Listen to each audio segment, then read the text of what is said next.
Hello everyone. तो आज हम देखने वाले हैं सीसैट का पैसेज थोड़ा लंबा है। आपको भी पता चलेगा कि कितने लंबे पैसेज आते हैं। तो ये एक एग्जांपल है, आप देख लेना। ये यूपीएससी का एक्चुअल पेपर है, उसमें देखना आप कितना लंबा चौड़ा पैसेज है। इसको पढ़ने में कितना टाइम लगता है और फिर क्वेश्चन सॉल्व करने। इसके ऊपर 3 क्वेश्चन दे रखे हैं और ये पैसेज इतना लंबा है। 3 क्वेश्चन मतलब देखो आप मार्क्स कितने होते हैं अगर आप एक्यूरेट करते हो तो। ठीक है, देखो इजी है ये पैसेज जो है, बहुत ही ज़्यादा इजी है, बहुत जल्दी आप समझोगे। तो चलो देखते हैं, हम पैसेज देखेंगे और पहले क्वेश्चंस देखेंगे, उसके बाद उसके मतलब पैसेज को पढ़ेंगे। ठीक है, यहाँ पे क्वेश्चंस देखो, यहाँ पे पूछा गया है कि according to the passage which of the following are the consequence of decline in forest cover. मतलब जो फॉरेस्ट कवर है उसके डिक्लाइन की वजह से क्या परिणाम हो रहे हैं, वो नीचे ऑप्शन में उन्होंने दे रखा है। उसमें से हमें करेक्ट निकालने हैं। यहाँ पे उन्होंने और भी ऑप्शन दे रखे हैं नीचे से, उसमें से चूज़ करना है हमें। तो ये यहाँ पे दे रखा है और यहाँ पे जो है सेकंड को मतलब जो 75 वाला क्वेश्चन यहाँ पे है। पहले भी 2-3 पैसेज हमारे डिस्कस करना बाकी रह गए, उसको हम बाद में करेंगे। तो ये थोड़ा बड़ा था तो मुझे एग्जाम्पल भी दिखाना था आपको, तो इसीलिए मैंने यहाँ पे आज ये डिस्कशन के लिए उठाया है पैसेज। ये मैंने टेलीग्राम पे दिया था, बट इधर वाले जो क्वेश्चंस है वो नहीं दिए हैं वहाँ पे। आप प्लीज़ सॉल्व करते रहिए, आपकी प्रैक्टिस होगी। इस बहाने से तो आपकी प्रैक्टिस होगी, क्योंकि मेरी हो रही है इसका मतलब है आपकी भी होगी। ठीक है, तो यहाँ पे करेक्ट इन्फरेंस पूछा गया, निष्कर्ष पूछा गया। तो उसमें से भी यहाँ पे उन्होंने 3 यहाँ पे ऑप्शंस दे रखे हैं, उसमें से हमें करेक्ट चूज़ करना है। तो उन्होंने यहाँ पे उसके ऑप्शंस दे रखे हैं। बाद में नीचे इन्होंने अजम्पशन वाला क्वेश्चन दे रखा है कि पूछा गया है कि with reference to desertification as described in the passage the following assumptions have been made। तो उसमें से ही इसमें से कौन सा वैलिड एजम्पशन है वो हमें निकालना है। 2 ऑप्शन दे रखे, उसमें से 1 ओनली 2 ओनली ऐसे दे रखा है। तो हम उसको देखेंगे। पहले हम पैसेज पढ़ते हैं। ठीक है, पैसेज पढ़ेंगे, उस पैसेज को समझेंगे, अंडरस्टैंड करेंगे, उसके बाद जाके हम क्वेश्चन सॉल्व करेंगे। तो जल्दी ही मैं कवर कर दूंगी, ये ज़्यादा टाइम नहीं लूँगी। प्लीज़ आप प्रैक्टिस करते रहिए। अभी देखो लॉजिक, लैंग्वेज सब कुछ इम्पॉर्टेंट है। अगर आपको लैंग्वेज समझ में नहीं आती है तो आप ईजिली आंसर नहीं निकाल सकोगे, मतलब टाइम लगेगा तो बाकी के क्वेश्चन सॉल्व करने के लिए आपके पास टाइम ही नहीं बचेगा। मैं अपने दोस्त की एक बात बताती हूँ यहाँ पे। उसने ना पैसेज मतलब उसका मैथ बैकग्राउंड नहीं है, तो पैसेज ही सॉल्व करने के चक्कर में ओनली 29 क्वेश्चंस उसने टिक करके आ गई थी एक्चुअल एग्ज़ाम में। मुझे बताओ कि अगर एक्चुअल एग्ज़ाम में आप सिर्फ कॉम्प्रिहेंशन के 29 क्वेश्चंस ही टिक करके आए हो तो गारंटी है कि उसमें से सारे के सारे सही होंगे। अगर एक्चुअली आपके 29 ही सही होते हैं तब जाके आपके 65 मार्क्स बनते हैं, मतलब 33% मार्क बनते हैं। अगर तुम उतने ही एक्यूरेटली टिक करके आए हो तो उसमें से कितने गलत होंगे आपको पता भी नहीं है। तो क्या आपका सीसैट क्लियर होगा? नहीं, ऐसे नहीं करना है, बिल्कुल ऐसे नहीं करना है, क्योंकि टाइम लगता है इसको। तो हमें स्पीड पे भी ध्यान देना होता है, अंडरस्टैंडिंग पे भी ध्यान देना होता है। तो चलो पैसेज देखते हैं, देर नहीं करते हैं। तो यहाँ पे देखो पैसेज में ये डेजर्टिफिकेशन के ऊपर पैसेज है पूरा। तो बोला है यहाँ पे, desertification is a term use to explain a process of decline in the biological productivity of an ecosystem leading to total loss of productivity. तो ये बोल रहे हैं कि जो डेजर्टिफिकेशन होता है, मतलब उसको एक्सप्लेन किया है यहाँ पे कि ये प्रोसेस कैसी होती है। इसकी वजह से जो भी बायोलॉजिकल एक्टिविटीज़ होती है या प्रोडक्टिविटीज़ होती है एक इकोसिस्टम में, वो सब डिक्लाइन होती है। उसकी वजह से प्रोडक्टिविटी भी लॉस होने लगती है, ऐसे बता रहे हैं यहाँ पे। Well this phenomena is often link to the arid, semi arid and sub humid ecosystems even in the humid tropics. तो ये बात कर रहे हैं, जस्ट नॉट ट्रॉपिक की बात नहीं कर रहे हैं, तो ये बल्कि अराइड जो एरिया होता है, सेमी अराइड एरिया होता है, सब ह्यूमिड एरिया होता है, मतलब इकोसिस्टम होता है, तो उसकी बात की जा रही कि वहाँ पे भी ये फिनोमिना ऑफनली होता है, मतलब ऑफनली लिंक किया जा सकता है, ऐसे बता रहे हैं। And the impact could be most dramatic impoverishment of human impacted terrestrial ecosystem may exhibit itself in a variety of ways। तो इसके इम्पैक्ट्स भी होते हैं। तो बता रहे हैं कि अलग अलग कैसे इसके इम्पैक्ट होते हैं। Accelerated erosion as in the mountain region, तो जो इरोजन की गति होती है माउंटेन रीजन में वो बढ़ती है ऑफ द कंट्री, ठीक है। और जो सलाइनाइजेशन होता है of land as in the semi arid and arid green revolution areas of the country, example Haryana and western Uttar Pradesh, and site quality decline. तो ये बता रहे हैं कि ये जस्ट मतलब हिमालयन रीजन में तो उसकी इरोजन की गति जो होती है, तीव्रता जो होती है वो तो बढ़ती ही बढ़ती है, बट जो जहाँ पे सलाइन एरिया होता है, जैसे कि डेजर्ट वाला जो एरिया मतलब सॉरी जो सलाइन एरिया होता है, सेमी अराइड एरिया होता है, जहाँ पे ग्रीन रिवॉल्यूशन किया वहाँ पे भी वो हम फर्टिलाइज़र और ये सब यूज़ करते हैं, तो वहाँ पे सलाइनाइजेशन जो होता है वो ज़्यादा बढ़ता है। तो ऐसे एरिया यहाँ पे एग्जाम्पल भी दिया है उन्होंने हरियाणा का और उत्तर प्रदेश का। तो यहाँ पे भी हमें वो डिक्लाइन दिखाई देता है, मतलब जो ये डेजर्टिफिकेशन का जो फिनोमिना होता है वो होने वाला मतलब दिखाई देता है। और इसके देखो इसके कॉन्सिक्वेंसेज अगर देखें हम, क्योंकि ये जस्ट कॉमन कॉन्सिक्वेंसेज है इसके, मतलब इसके रीज़न जो है वो कॉमन रीजन्स है। जैसे कि क्या करते हैं, मोनोटोनस और monoculture of rice wheat across the Indian plains. तो यहाँ पे क्या करते हैं, पूरा जो ट्रीज होते हैं उनको हटा देते हैं और जस्ट राइस और व्हीट ही की फसल वहाँ पे उगाते हैं। तो इसकी वजह से ये ऐसे डेजर्टिफिकेशन होने लगता है। A major consequences of desertification is that it relates to adverse alternation in the hydrology and related soil and nutrient losses। तो ये बोल रहे हैं कि जो मेजर consequences है मतलब परिणाम जो है इससे क्या होती है, जो सॉइल होती है और जो सॉइल में जो मॉइस्चर होता है वो तो चला ही जाता है, बट उसमें जो न्यूट्रिएंट्स होते हैं जैसे मिनरल्स होते हैं, पोटेशियम जो ये फॉस्फोरस जो होते हैं ये भी लॉस होने लग जाते हैं, ऐसे बता रहे हैं यहाँ पे। The consequences of desertification invariably, मतलब ऑलमोस्ट सेम नहीं होते हैं, मतलब ऑलमोस्ट। तो arise out of site degradation through erosive losses. तो ये बता रहे हैं कि यहाँ पे वो धीरे धीरे करके वो इरोज होने लगते हैं, मतलब लॉस होने लगता है, डिग्रेडेशन होने लगता है।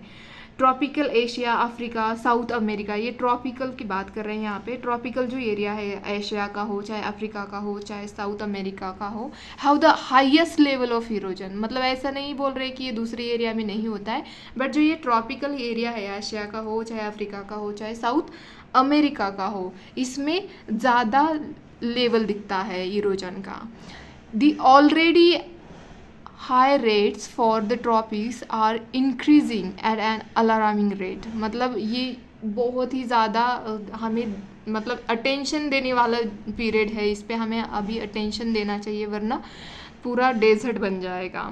Through the major river system Ganga Brahmaputra in the Indian context, जो ये एरिया है गंगा का ब्रह्मपुत्र का, ये जो प्लेन होता है यहाँ पे भी हमें ये डेजर्टिफिकेशन होता दिखाई दे रहा है, क्योंकि यहाँ पे जो फॉरेस्टेशन पहले होता था उसको हटाया गया है due to deforestation of ill suited land management practices subsequent to forest clearing. तो जो ये अच्छे से यूज़ नहीं किया जाता है लैंड का, तो इसी वजह से भी डेजर्टिफिकेशन होता है। In the mountain context decline moisture retention of the mountain soil, जो माउंटेन सॉइल जो मॉइस्चर रिटेन करती है उसकी वो भी डिक्लाइन हो रही है।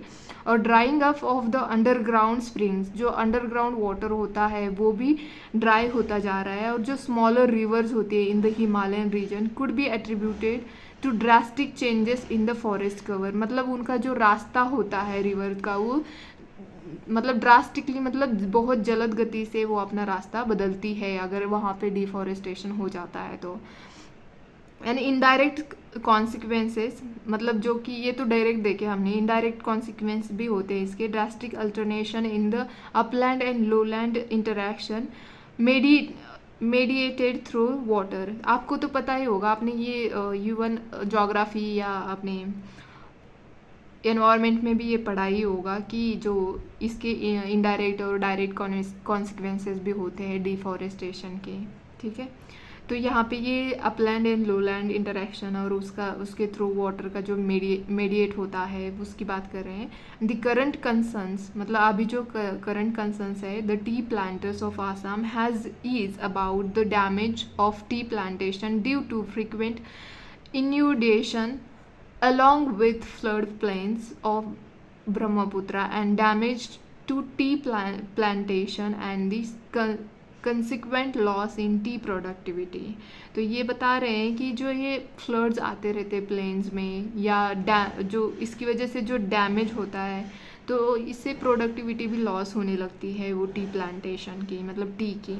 ये बता रहे हैं यहाँ पे is due to rising level of the river bottom because of siltations and the changing course of the river system. ये क्यों हो रहा है? तो क्या होता है, अगर आप डिफॉरेस्ट करते हो सारा एरिया प्लेन वाला तो ये रिवर अपने मर्जी से ही भागेगी ना, किधर से भी मतलब देखो इसके तो ट्रिब्यूटरीज होते हैं तो एकदम से ज़्यादा वाटर एकदम से आ जाता है तो फ्लड भी आने के चांसेस होते हैं। और इसके जस्ट पानी नहीं आता है, उसके साथ बहुत सारी चीज़ें बहते बहते हुए आती हैं, छोटे छोटे पत्थर, छोटे छोटे रेत, ये सब उसके साथ आते रहते हैं। तो इससे क्या होता है, उसका बॉटम रेज होता है और उससे फ्लड्स आने के चांसेस होते हैं। तो ये बता रहे हैं। और वो रिवर्स जब एकदम से भर जाती है रिवर तो अपना वो कोर्स चेंज करने लग जाती है।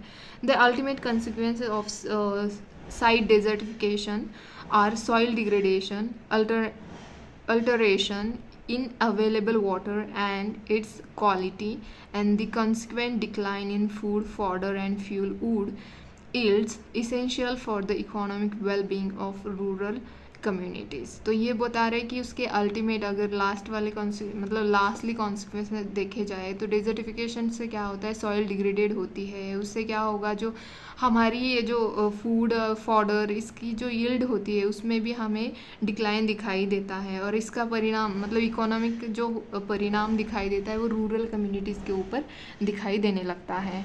तो ये हमने पूरा पैसेज देखा। पूरे पैसेज में जैसे उन्होंने कॉन्सिक्वेंस ही बताया है कि डेजर्टिफिकेशन से कैसे कौन से परिणाम होते हैं, ये पूरे पैसेज में उन्होंने बताया है। तो देखो यहाँ पे हमें यही पूछा गया है कि फॉरेस्ट कवर जो होता है उसका डिक्लाइन होने से क्या परिणाम होते हैं। तो ये बता रहे हैं कि लॉस ऑफ टॉप सॉइल, तो इन्होंने तो यही बताया कि सॉइल का डिग्रेडेशन होता है, जो सॉइल टॉप पे होती है फर्टाइल जो होती है, यहाँ पे भी उन्होंने बोला है कि न्यूट्रिएंट जो होते हैं सॉइल के अंदर से वो लॉस होने लगते हैं। देखो यहाँ पे भी उन्होंने बोला है, ठीक है, यहाँ पे सॉइल एंड न्यूट्रिएंट लॉसेस, तो इसकी वजह से जो टॉप सॉइल होती है वो लॉस होने लगती है। तो ये तो बिल्कुल सही है, 1 सही है, मतलब इसका बी आंसर हमारा नहीं है यहाँ पे। तो अभी 3 रह गए ऑप्शंस, तो 3 ऑप्शंस में से हम देखेंगे कौन सा सही है, ठीक है। तो सेकंड बोला है लॉस ऑफ स्मॉलर रिवर्स, तो यहाँ पे क्लियरली उन्होंने मेंशन किया है कि जो रिवर जो होती है, स्मॉलर रिवर जो होती है वो भी यहाँ पे लॉस होने लगती है, जैसे कि यहाँ पे smaller rivers in the Himalayan region, तो ये लॉस होने लगती है। तो ये भी बिल्कुल सही है, तो हमारा सेकंड भी सही है। जहाँ पे सेकंड है 1 2 है तो मतलब सी में नहीं है 1 2, तो ये भी कट हो गया, मतलब एलिमिनेट कर दिया हमने। अब बचा ये और डी में से कौन सा है हमें देखना है। Adverse effect on agriculture production, तो वही तो बोला उन्होंने कि लास्ट में तो यही बोला कि यील्ड पे परिणाम होता है, इफेक्ट होता है एग्रीकल्चर प्रोडक्शन में, इवन प्लांट का भी उन्होंने बताया है, तो मतलब होता है। तो ये थर्ड भी करेक्ट है। अभी तो हमें 4 पे देखना है, 4 अगर होगा तो हमारा ऑप्शन डी बन जाएगा, अगर नहीं है तो ये बन जाएगा। डिक्लाइन ऑफ ग्राउंड वाटर, तो यहीं पे तो वही बात तो की थी उन्होंने कि ग्राउंड वाटर भी डिक्लाइन होता है underground, drawing up of the underground springs, तो यही बोला है। तो मतलब हमारा 4 भी यहाँ पे सही बनता है, तो इसका ऑप्शन जो है हमारा डी आंसर बनता है। तो जस्ट पैसेज में क्या बोला गया है, कितना पैसेज में बोला गया है, उसी के अकॉर्डिंग हमें आंसर निकालना होता है, तो आंसर हमारे यहाँ पे डी बन जाता है, ठीक है। तो नेक्स्ट क्वेश्चन देखते हैं, इसी के ऊपर 2 क्वेश्चन है और, तो यहाँ पे पूछा गया है हमें which of the following are the correct inference, मतलब पैसेज में से क्या हमें सीखने मिल रहा है, यही देखना है। Inference that can be made from the passage, तो यहाँ पे फर्स्ट ऑप्शन बोल रहा है deforestation can cause changes in the course of river, तो उन्होंने यही तो बोला कि जो रिवर जो अपने साथ वाटर लेके आती है उसके साथ सिल्टेशन भी होता है, तो इसकी वजह से क्या होता है, रिवर का बॉटम राइज होने लगता है और इससे वो रिवर जो होती है वो अपना कोर्स चेंज करने लगती है। तो ये तो बिल्कुल सही है हमारा इन्फरेंस। सेकंड बोला है यहाँ पे, salinization of land takes place due to human activities only. देखो उन्होंने ह्यूमन एक्टिविटीज़ की बात तो की है बट ओनली नहीं बोला है। इवन जो फॉरेस्ट कवर होता है वो अगर हट जाता है तो उसकी वजह से भी, forest cover just only human activities की वजह से भी नहीं हटता है। इवन फॉरेस्ट में नेचुरली आग लग जाती है तो भी फॉरेस्ट हट जाता है। तो ओनली तो यहाँ पे एक्सट्रीम हो जाता है, तो ये हमारा कट जाता है। अगर सेकंड कट जाता है तो हमारे पास कौन सा बचता है, देखो बी ऑप्शन चला जाता है, सी ऑप्शन चला जाता है, बचा है ए और डी। इनमें से कौन सा, तो एक ही करेक्ट होगा हमारा आंसर। ठीक है। Intense monoculture practice in plains is a major reason for desertification in tropical Asia, Africa and South America। तो मैंने यहाँ पे आपको यही बात बोली थी कि इसका मतलब ये बता रहे हैं कि ट्रॉपिकल एरिया में होता है कि डेजर्टिफिकेशन होता है, तो बट ये रीज़न ये नहीं है कि मोनोकल्चर की वजह से या मोनोकल्चर प्रैक्टिसेस होने की वजह से डेजर्टिफिकेशन हो रहा है। ये एक मात्र रीज़न नहीं है, मतलब मेजर रीज़न नहीं है। तो ये सभी जगहों पे होता है, ये बता रहे हैं पैसेज में कि डिफॉरेस्टेशन की वजह से हो रहा है। और मोनोकल्चर प्रैक्टिस भी डिफॉरेस्ट करके ही मोनोकल्चर प्रैक्टिस की जाती है, ऐसे पूरे पैसेज में बताया है। तो ये हमारा ऑप्शन गलत होता है। तो केवल तो हमारा 1 तो सही बन जाता है कि क्लियरली मेंशन किया गया है पैसेज में कि डिफॉरेस्टेशन की वजह से जो रिवर होती है वो अपना कोर्स चेंज करती है। तो ये क्लियरली मेंशन है, तो हमारा आंसर 1 बन जाता है, only 1। None of the above नहीं है यहाँ पे, क्योंकि 1 हमारा करेक्ट है, तो हमारा ऑप्शन यहाँ पे ये आ जाता है। ठीक है। और 76 का देखेंगे अभी। ये अजम्पशन वाला है, ये तो आपको आना ही चाहिए क्योंकि ईजी है।